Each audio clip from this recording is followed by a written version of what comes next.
Alright, what's up guys, we're back here with another album review, and today we're looking at Metallica's 2008 album, Death Magnetic. This album is actually pretty underrated. I personally really like this album a lot.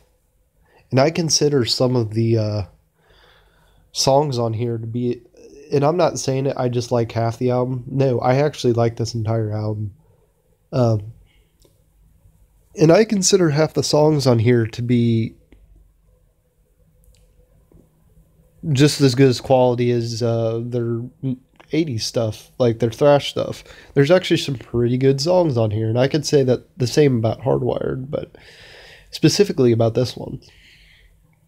The track that really got me into this album was All Nightmare Long, which is actually has a music video.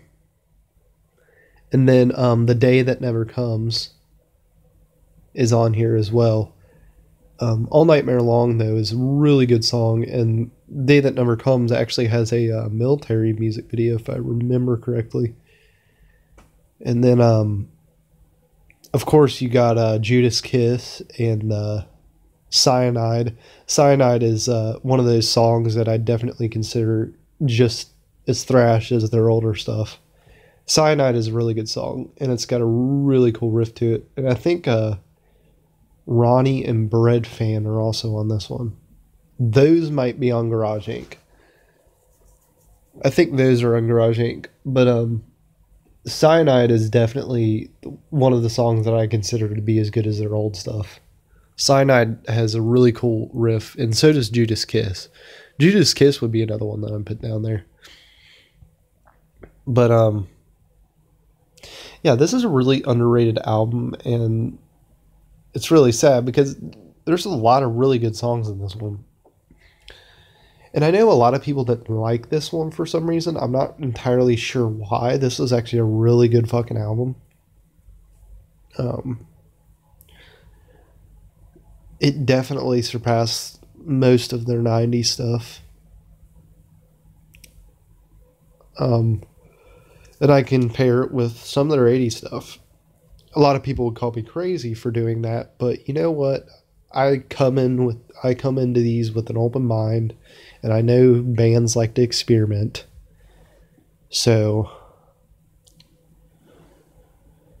and I think that all the backlash that this album got was because their last 4 albums were terrible. Load was alright. Reload was alright. Sin Anger was better. Garage Inc. was alright. But this was the actual good album that they had in a while, and it still got backlash because last 4 albums sucked ass. And you know what? That's what happens. 4 albums and a goddamn single that you made for Mission Impossible. I think that's what that I Disappear was made for. And I believe one of the old guitarists plays with Metallica for I Disappear. And you know, Megadeth wasn't really having a good time during the late 90s, early 2000s either. I mean, System Has Failed was, I didn't like that album. I thought Risk is one of the worst albums I've ever listened to. I fucking hate Risk. Fuck Risk. But System Has Failed wasn't that good.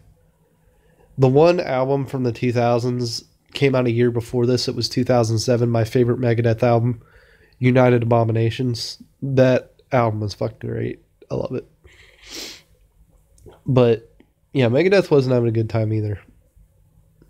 Although I will say the album that came in between Risk and The System Has Failed was A World Needs a Hero.